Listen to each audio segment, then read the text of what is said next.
ইমানদার আল্লাহর গোলাম, চিন্তা ভাবনা করছেননি যে আল্লাহর নবীর সাহাবী ঈমানের কারণে শহীদ হয়েছেন? ও আম্মা জানেরা, খেয়াল করছেননি? আপনাদের জন্য তো কত সহজ করে দিয়েছে ইসলাম। অল্প একটু আমল করলে জান্নাতে যেতে পারবেন। কিন্তু দেখেন কালেমার জন্য জীবন দিয়ে দিয়েছে। কিন্তু আপনি আমি, ও আম্মা জানেরা, আমরা একটু পর্দার দিকে খেয়াল করতে পারি না। কেমন আমাদের ইমানের অবস্থা। এই রকম ইমান নিয়ে যদি মৃত্যুর বিছানায় শোন, ওই মৃত্যু যে কতটা ভয়াবহ, মৃত্যুর দ্বারা আমার উপরে পড়ে যাবে। ওই মৃত্যুর ভয়াবহ থাবা থেকে আর আমরা বাঁচতে পারবো না।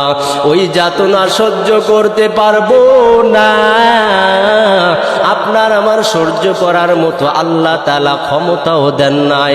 এজন্য মৃত্যুর আগে মৃত্যুর প্রস্তুতি নিয়ে 1 নাম্বার আমল করতে হবে, সেটা হচ্ছে ঈমানের উপর অবিচল থাকা। যদি ঈমানের উপর অবিচল থাকতে পারি, সকালবেলা কালিমা পড়ে বিকেলবেলা আর নামাজ কাজা করতে পারি না, সকালবেলা কালিমা পড়ে মানুষের ক্ষেতের আল কাটতে পারি না, ঘুষ খাইতে পারি না, সুদ খাইতেও আর পারি না, মানুষকে খারাপ ভাষায় গালিগালাজ করতে পারি না, আপনি আমি মুসলমান হিসেবে আমাদের আদর্শ থাকা উচিত। আমাদের আদর্শ নিয়ে ইহুদি বেঈমান খ্রিস্টানরা যেন আমাদের আদর্শ দেখে তারা মুসলমান হয়। আর আমাদের আদর্শ এমন হয়ে গেছে যে আমাদের আদর্শ দেখে ইহুদি খ্রিস্টানরা ফাঁকে থেকে দূর থেকে আমাদেরকে দেখে হাসে। যতই পালাও মরণ তোমায় নেবে ঘিরি, যদিও সুদূর আকাশ পানে লুকাও সেথায় লাগিয়ে সিঁড়ি। নদী পথে নৌকা চালাও ও মাঝি ভাই, বেলা ডোবার আগে আমি ওপার উঠতে চাই। ডুবে গেলে বেলার আর ওঠে না, ভেঙে গেলে বেলার আর জমে না। আইনা মাতা কুনু ইউদরিকুমুল মাউত ওয়ালাউ কুনতুম ফি বুরুজিম মুশাইয়াদা। আমার আল্লাহ তাআলা জানায়া দেন, ও দুনিয়ার মানুষ তোমরা শোনো, আইনামা তাকুনু, তোমরা যেখানেই থাকো না কেন, ইউদরিকুমুল মাউত, মৃত্যু তোমাদেরকে ধরবেই ধরবে। ওয়ালাউ কুনতুম ফি বুরুজিম মুশাইয়াদা। আল্লাহ তাআলা বলেন, আমি মৃত্যুকে এমন ভাবে বানাইছি, ও দুনিয়ার মানুষ শোনো, আমি মৃত্যুকে এমন ভাবে সাজাইছি তোমরা মনে করতে পারো মৃত্যু বুঝি তোমাদেরকে ধরবে না। আর আমি আল্লাহ তাআলা বলি, কুল্লু নাফসিন যায়িকাতুল মাউত। আমার আল্লাহ তাআলা বলেন, কুল্লু নাফসিন যায়িকাতুল মাউত, প্রত্যেক প্রাণীর গলার ভিতরে আমি মৃত্যু নামক রশিটা দিয়েছি। ও দুনিয়ার মুসলমান ইমানদার আল্লাহর গোলাম, আল্লাহ তাআলা আমাদের মৃত্যুর রশিটা গলায় দিয়েছে। সেইখান থেকে পালানোর সুযোগ নাই। আল্লাহ তাআলা সেই সুযোগ আমাদেরকে দেন নাই। আমার আল্লাহ পাক রব্বুল আলামিন মৃত্যুর রশি যেহেতু গলায় দিয়েছে, মৃত্যু বড় ভয়াবহ জিনিস, মৃত্যু থেকে বাঁচার কোনো উপায় নাই। মৃত্যু কেমন ভয়াবহ জানো? আল্লাহর নবীর সাহাবী, আল্লাহর নবীর চাচাতো ভাই, আল্লাহর নবীর জামাতা হযরতে আলী রাদিয়াল্লাহু তাআলা আনহু, তিনি সুন্দর করে বলেন, ও দুনিয়ার মানুষরা শোনো, মৃত্যু কোনো সাধারণ জিনিস নয়, মৃত্যু এমন ভয়াবহ জিনিস। মৃত্যুর শাস্তি কেমন জানো? মৃত্যুর শাস্তি হচ্ছে, যদিও মনে করো কেমনটা একটু খেয়াল করো। আল্লাহর নবীর সাহাবী হযরতে আলী তিনি বলেন, ও দুনিয়ার মানুষ শোনো, মৃত্যুর যন্ত্রণা কেমন? মৃত্যুর যন্ত্রণা হচ্ছে, একটি কাঁচি দিয়ে যদি কোনো মানুষের শরীরের চামড়া জীবিত অবস্থায় কাটা হয়, মৃত্যুর যন্ত্রণা কেমন? এই উদাহরণ দিতে গিয়ে তিনি বলেন, মৃত্যুর যন্ত্রণা কতটা ভয়াবহ। জীবিত মানুষকে কাঁচি দিয়ে তার শরীরের চামড়া যদি কাটা হয়, কেমন কষ্ট পাবে। হযরতে আলী রাদিয়াল্লাহু তাআলা আনহু তিনি বলেন, ও দুনিয়ার মানুষ, মৃত্যুর যন্ত্রণাটা এমনই ভয়াবহ। মৃত্যু কেমন ভয়াবহ? মানুষকে জীবিত অবস্থায় কাঁচি দিয়ে তার শরীরের চামড়া কাটার চেয়েও বেশি যন্ত্রণা। আল্লাহর নবীর এক সাহাবী মুমূর্ষ অবস্থায় পড়েছেন, মৃত্যুর বিছানায় শুয়ে আছে। আল্লাহর নবীর পাশ দিয়ে গিয়ে যে বলেন, আমার সাহাবীর কষ্ট হবে মৃত্যু যন্ত্রণায়, এটা আমি সহ্য করতে পারি না। আল্লাহর নবী মুমূর্ষ ব্যক্তির কাছে গিয়া বলে, ও মৃত্যুর ফেরেশতা, আমার সাহাবীকে কষ্ট দিও না। আল্লাহর নবীর কথা শুনে ফেরেশতা উত্তর দেয়, ও আল্লাহর নবী, আপনার উম্মতদেরকে কষ্ট না দেওয়ার জন্য আল্লাহ তাআলা আমাকে নির্দেশ দিয়েছে। আল্লাহর নবীর কথা শুনে ফেরেশতা উত্তর দিয়ে বললেন, ও আল্লাহর নবী, আপনার উম্মতকে আমি কষ্ট দিতে পারি না। মৃত্যুর যন্ত্রণা এতটা ভয়াবহ, আল্লাহর নবী সাল্লাল্লাহু আলাইহি ওয়াসাল্লাম তারও যখন ইন্তিকাল হয়ে গেছে, তার বুকের উপর যখন অনুমতি নিয়ে আজরাইল বুকের উপর হাত রেখেছে, যদি জিজ্ঞাসা করা হয় কেমন ভয়াবহ, বলে উহুদ পাহাড় যেন আমার বুকের উপরে উঠায়া দিয়েছে। ও দুনিয়ার মুসলমান ইমানদার আল্লাহর গোলাম, চিন্তা ভাবনা করো, আল্লাহর নবীর যদি এত কষ্ট হয়, তুমি আমি তো সাধারণ মুসলমান, আমরা গুনাহ করতে দ্বিধাবোধ করি না, গুনাহ করতে একটু চিন্তা ভাবনা করি না। গুনাহটা কেমন? গুনাহতে হাবুডুবু খায় আর গল্প করে বলি, গুনাহ তো গুনাই জানো না। গুনাহকে আমরা নতুন সুস্বাদু জিনিস হিসেবে মনে করি। কত গুনাহ করেছি একটু চিন্তা ভাবনা করনি? মৃত্যুর যন্ত্রণা নিয়ে কেউ যদি যায়, কিয়ামত পর্যন্ত তার মনে থাকবে।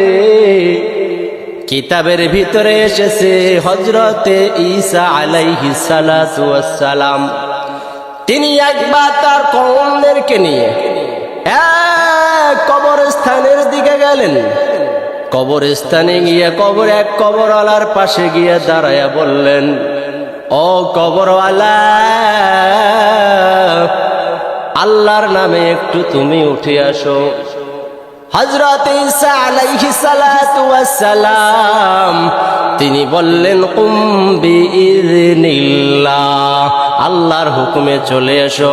আল্লাহর হুকুমে কবরওয়ালা উঠে দাঁড়াইলেন। কবরওয়ালাকে যুবক মনে হলো, কিন্তু যুবক মনে হলে কি হবে, কবরওয়ালার দাড়ি চুল পেকে গেছে। আল্লাহর নবী ঈসা আলাইহিস সালাম জিজ্ঞাসা করে, তোমাকে তো মনে হয় তুমি যুবক, কেন তোমার দাড়ি চুল পাকা?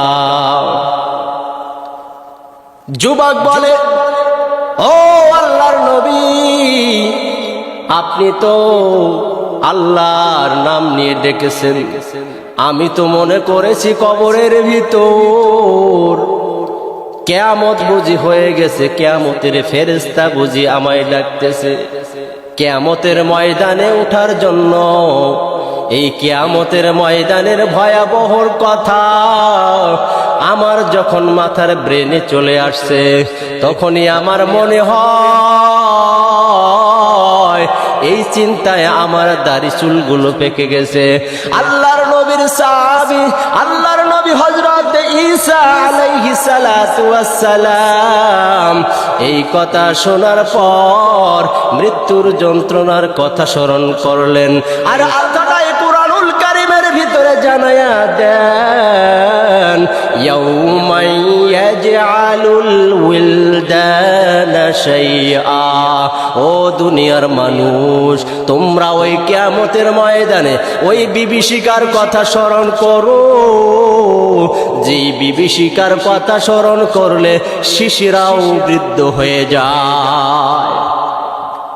ও দুনিয়ার মুসলমান ইমানদার আল্লাহর গোলাম, চিন্তা ভাবনা করছেননি যেই দিনের ভয়াবহর কথা স্মরণ করলে দাড়ি চুল পর্যন্ত পেকে যায়, ওই দিন কিন্তু আপনাকে আমাকে ফেস করতেই হবে। যদিও আপনি আমি চাই না এত ভয়াবহ শাস্তি থেকে, ভয়াবহ শাস্তির দিকে কিন্তু আমরা কেউ যাইতে চাই না, কিন্তু এমন পর্যায়ে আপনার আমার সম্মুখে চলে আসবে, যেই দিন আপনার আমার মৃত্যু সম্মুখে চলে আসবে, কেমন অবস্থা হবে জানেন? যদি ইমানদারওয়ালা হয়, যদি আমলওয়ালা হয়, তবে আল্লাহ তাআলা আমাদের উপরে রহমত বর্ষণ করবে। আর যদি আমরা গুনাহগার অবস্থায় মৃত্যুর বিছানায় শুইয়া যাই, চিন্তা ভাবনা করিয়া মুসলমান মৃত্যুর বিছানায় শুয়ে যাইও। দুনিয়ার মুসলমান ইমানদার আল্লাহর গোলাম, এজন্য আমাদেরকে মৃত্যুর আগে মৃত্যুর প্রস্তুতি নেওয়া দরকার আছে না নাই? অবশ্যই মৃত্যুর প্রস্তুতি নিতে হবে। যদি মৃত্যুর প্রস্তুতি নিয়ে ওই কবরের বিছানায় শুইতে যাই, ওই মৃত্যুর বিছানায় শুইতে পারি, তবে আল্লাহ তাআলা বুঝি আপনার আমার উপর রহমত বর্ষণ করবে।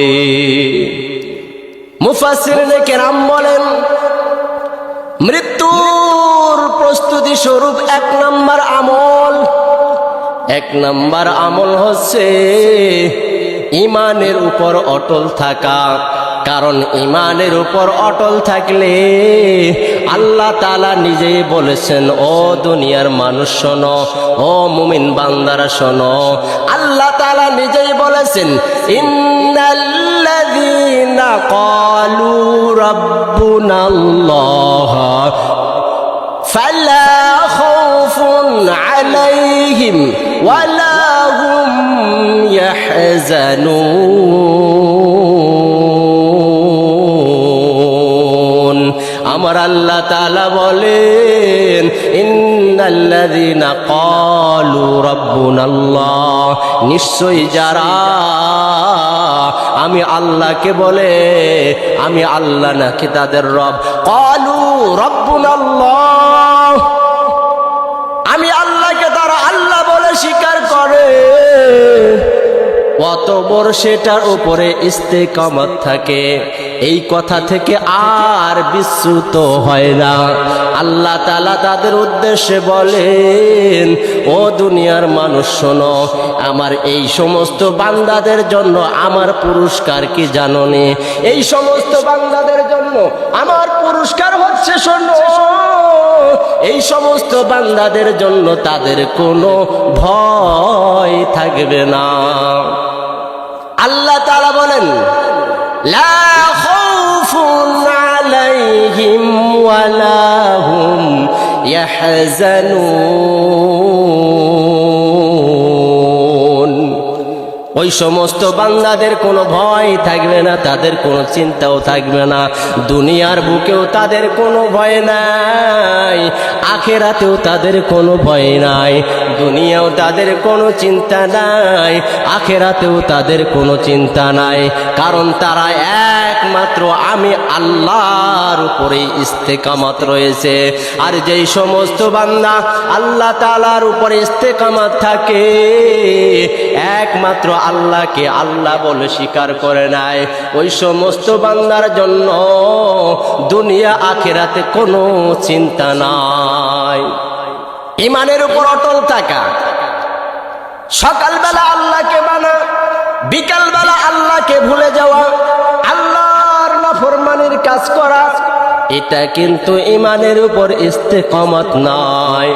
কারণ ঈমানের উপর ইস্তেকামত হচ্ছে ওই জিনিস যে আল্লাহ তাআলার ওই কালিমা লা ইলাহা ইল্লাল্লাহু মুহাম্মাদুর রাসূলুল্লাহ, এই কথা যখন পড়ে নিয়েছে আর আল্লাহর কথার বাহিরে তার জীবন চালাইতে পারে না, আল্লাহ তাআলার কথার বাহিরে তার জীবনটা পরিচালনা করতে পারে না। যেই ব্যক্তি একবার পড়েছে কালিমা লা ইলাহা ইল্লাল্লাহু মুহাম্মাদুর রাসূলুল্লাহ,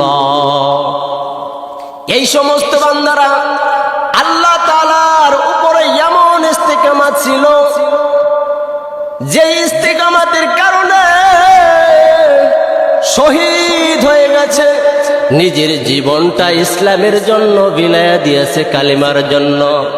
আল্লাহর নবীর সাহাবা হযরতে সুমাইয়া রাদিয়াল্লাহু তাআলা আনহু, তিনি কেমন ছিলেন জানেননি? আল্লাহর নবীর সাহাবা, মহিলা সাহাবী, তিনি কেমন ঈমানের উপর অটল ছিলেন জানেন? ওই মক্কার জমিনে দাসী অবস্থায় কাজ করেছেন, স্বামী এবং পুত্র সহ সকলেই একসাথে মুসলমান হয়েছেন।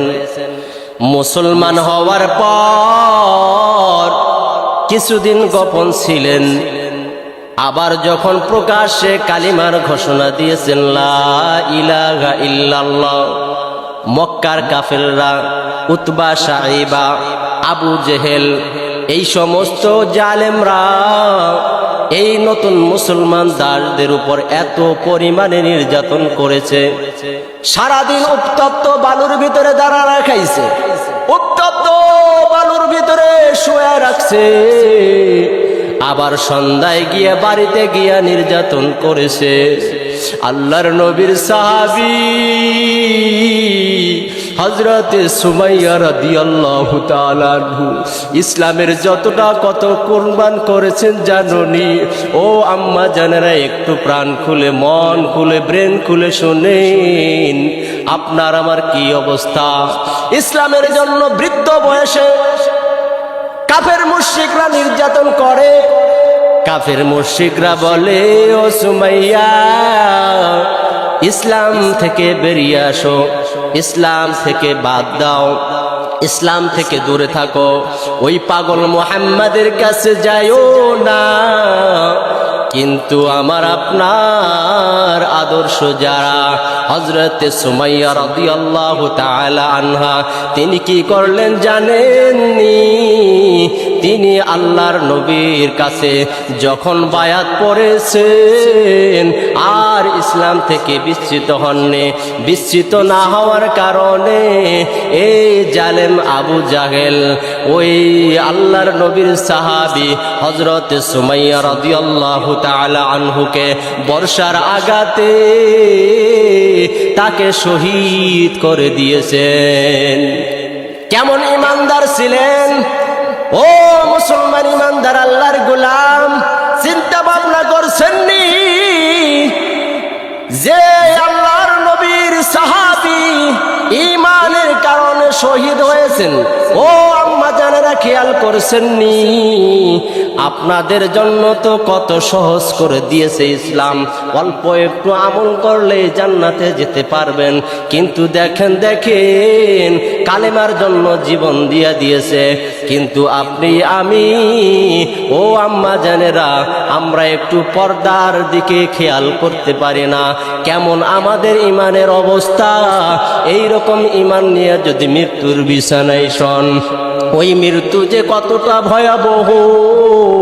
মৃত্যুর থাবা যখন একবার আপনার আমার উপরে পড়ে যাবে, ওই মৃত্যুর ভয়াবহ থাবা থেকে আর আমরা বাঁচতে পারবো না, ওই যাতনা সহ্য করতে পারবো না। আপনার আমার সহ্য করার মতো আল্লাহ তাআলা ক্ষমতাও দেন নাই। এজন্য মৃত্যুর আগে মৃত্যুর প্রস্তুতি নিয়ে 1 নাম্বার আমল করতে হবে, সেটা হচ্ছে ঈমানের উপর অবিচল থাকা। যদি ঈমানের উপর অবিচল থাকতে পারি, সকালবেলা কালিমা পড়ে বিকেলবেলা আর নামাজ কাজা করতে পারি না, সকালবেলা কালিমা পড়ে মানুষের ক্ষেতের আল কাটতে পারি না, ঘুষ খাইতে পারি না, সুদ খাইতেও আর পারি না, মানুষকে খারাপ ভাষায় গালিগালাজ করতে পারি না। আপনি আমি মুসলমান হিসেবে আমাদের আদর্শ থাকা উচিত। আমাদের আদর্শ নিয়ে ইহুদি বেঈমান খ্রিস্টানরা যেন আমাদের আদর্শ দেখে তারা মুসলমান হয়। আর আমাদের আদর্শ এমন হয়ে গেছে যে আমাদের আদর্শ দেখে ইহুদি খ্রিস্টানরা ফাঁকে থেকে দূর থেকে আমাদেরকে দেখে হাসে। কারণ আমরা একে অপরকে গালিগালাজে লিপ্ত। এই হচ্ছে আমাদের ঈমানের অবস্থা, এই হচ্ছে ঈমানের অবস্থা। এই ঈমান নিয়ে মৃত্যুর বিছানায় শোয়া যাবে না। ঈমান পরিপূর্ণ করা লাগবে। ঈমান পরিপূর্ণ করে ঈমানের উপর অটল আমাদের থাকতে হবে। এজন্য আব্বা জানেরা শোনেন, ও মুমিন মুসলমান ভাইরা শোনেন, আমাদের মৃত্যুর প্রস্তুতির জন্য 1 নাম্বার আমল করতে হবে ঈমানের উপর অটল থাকা। 2 নাম্বারে আল্লাহ রাসূল সাল্লাল্লাহু আলাইহি ওয়াসাল্লাম বলেছেন, দুনিয়াতে তোমরা এমনি এমনি থাকো যেমন কোনো মুসাফির থাকে। আল্লাহর নবীর সাহাবী সুন্দর করে হাদিস বর্ণনা করে, কুম ফিদ দুনিয়া কাআন্নাকা গরীবুন আও আবিরুস সাবিল। আল্লাহর নবী বলেন, কুম ফিদ দুনিয়া কাআন্নাকা গরীবুন, দুনিয়াতে তোমরা এমনি এমনি চলো যেমনই ভাবে কোনো মুসাফির দুনিয়াতে চলে বেড়ায়। দুনিয়ার ভিতরে কেমন মুসাফির চলে বেড়ায় বলেন? একজন মানুষ কক্সবাজার থেকে রংপুর যাবে সফর করতে, পুরা সফরে কিন্তু পুরা গাড়ি দিয়ে একটানা যাইতে পারে না। রাস্তার ভিতরে গিয়ে রেস্টুরেন্টে গিয়ে তিনি সেই জায়গায় বিশ্রাম নেওয়ার জন্য একটি রেস্টুরেন্টে গিয়ে যদি 10 মিনিট 5 মিনিট 20 মিনিট রেস্ট নেয়, কোনো ফুল বিছানায় শুয়ে থাকে, বলেন তো এটা কি তার স্থায়ী না চিরস্থায়ী? অবশ্যই অস্থায়ী জিনিস। এখানে তিনি সব সময় থাকতে পারবেন না। তিনি সব সময় থাকবেন না। এই জন্য এই অস্থায়ী জায়গায় তিনি কোনো তার লক্ষ টাকা দিয়ে বাড়ি গাড়িও করবেন না, কারণ এটা তার সফরের মুসাফিরখানা, সরাইখানা। আমাদেরও দুনিয়ার জিন্দেগিটা, দুনিয়া হচ্ছে সরাইখানা, এটাও আমাদের একটা মুসাফিরখানা। আমরা আসছি জান্নাত থেকে, আবার যাব জান্নাতে, মাঝখানের সময়টা আমাদের মুসাফিরখানা। এই মুসাফিরখানায় যদি আমরা মুসাফির অবস্থায় চলতে পারি আর মৃত্যুর কথা স্মরণ করতে পারি, তবে তোমার আমার মৃত্যুর প্রস্তুতি সব সময় নেওয়া হবে। কারণ একজন মুমিন তো ওই ব্যক্তি যে সব সময় মৃত্যুর প্রস্তুতি নিয়ে থাকবে, মৃত্যুর প্রস্তুতি নিয়ে সব সময় তৈরি থাকবে। যখন আজরাইল আসবে, আজরাইল যখন জান কবজ করতে আসবে, আজরাইল জান কবজ করার সঙ্গে সঙ্গে জান্নাতের ভিতরে বান্দা চলে যাবে, জান্নাতের খাতায় তার নামটা লেখা হয়ে যাবে। কিন্তু আপনার আমার পরিস্থিতি এমন, আপনার আমার দিকে তাকাইলে আমরা বুঝতেই পারি না আমরা কি মৃত্যুর প্রস্তুতি নিয়ে আছি নাকি আমরা দুনিয়ার প্রস্তুতি নিয়ে আছি। আপনার আমার প্রস্তুতি দেখলে মৃত্যুর প্রস্তুতির কথা মনে হয় না। দুনিয়ার মুসলমান ইমানদার আল্লাহর গোলাম, এজন্য আল্লাহর রাসূলের হাদিসের কথা আমাদের স্মরণ করা লাগবে। যদি আমরা রাসূলের কথা অনুযায়ী নিজের জীবন পরিচালনা করতে পারি, টাকা কোটি কোটি টাকা হোক না কেন, আপনার আমার অন্তরে যদি থাকে আমি দুনিয়াতে মুসাফির, আমার কোটি টাকা আছে, আমার অহংকারের কিছু নাই, আজ আমি মরে গেলে কাল ফকির হয়ে যাব, আজ আমি মরে গেলে 1 সেকেন্ড আগে আমি কোটিপতি, 1 সেকেন্ড পরে আমি ফকির।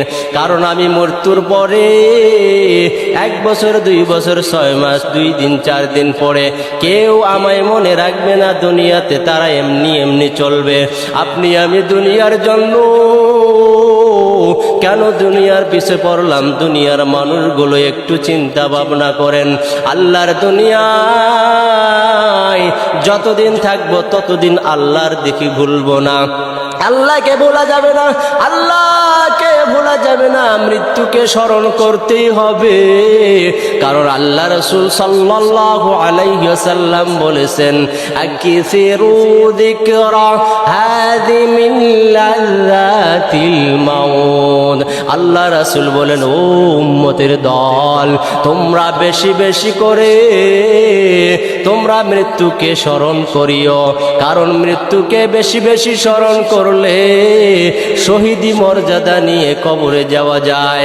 শহীদি মর্যাদা সোজা কথা নয়, শহীদি মর্যাদা নিয়ে কবরে যদি যাইতে চাও ইমানদার, তবে আপনাকে আমাকে বেশি বেশি মৃত্যুর কথা স্মরণ করা লাগবে, বেশি বেশি মৃত্যুর কথা স্মরণ করা লাগবে।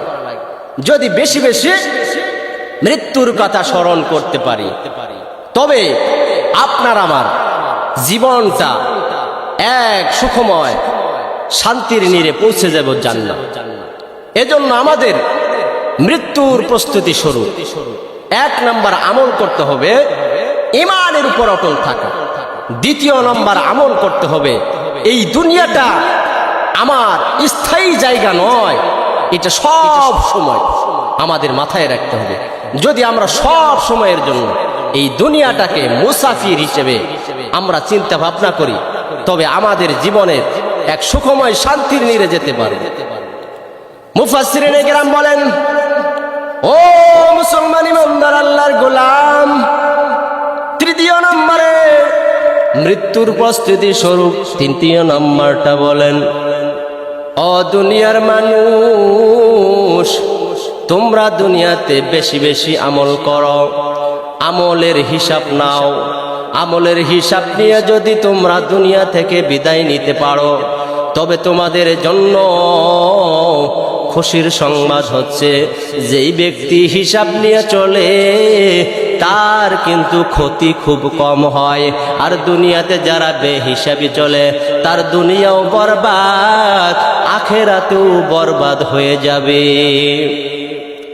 দুনিয়ার মুসলমান, দুনিয়াতে কোনো বান্দা যদি ব্যবসা করে, এই ব্যবসার দরুন যদি সে হিসাবে অজ্ঞ হয়, পরিপূর্ণ হিসাব যদি না নেয়, কোটি কোটি টাকা নিয়েও কিন্তু সে ফকির হওয়ার সম্ভাবনা থাকে।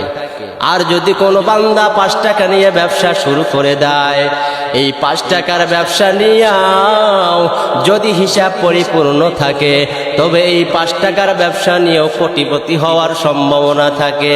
এজন্য আমাদের প্রত্যেকের আমলনামা যদি আমরা প্রতিদিনেরটা প্রতিদিন হিসাব নিতে পারি, তবে এই আমলের হিসাব দ্বারা আমরা বুঝতে পারবো আজকের দিনে কয়টা আমরা ইবাদত করেছি আর কয়টা গুনাহ করেছি, কয়টা নেক আমল করেছি আর কয়টা গুনাহ করেছি।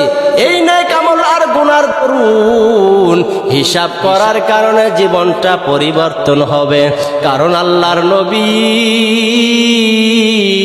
সাহাবী হযরতে ওমর রাদিয়াল্লাহু তাআলা আনহু, তিনি প্রতিদিন সন্ধ্যায় ঘুমানোতে গেলে ঘুমানোর পূর্বে তিনি হিসাব নিতেন আজকের দিনে কতটা গুনাহ করেছেন, কতটা নেক করেছেন।